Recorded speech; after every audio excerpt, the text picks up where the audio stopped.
3.75 grams earrings at napakarami ng umorder sa atin nito.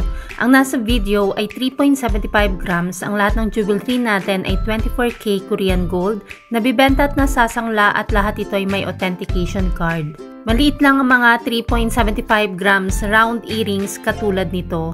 Nasa 9mm to 10mm lang ang diameter. At ganyan ang itsura kapag naka-open and close. Ang buong earrings ay iisa lang ang design.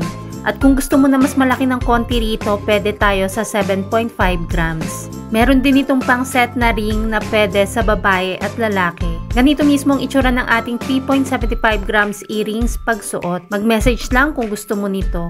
Ang rate ng gold ay nagbabago everyday kaya hindi natin nilalagay ang price sa video. Kung gustong malaman ng updated price, mag-inbox kay Michelle Yu sa Facebook or follow Mabenta Kay R Jewelry sa YouTube or TikTok channel.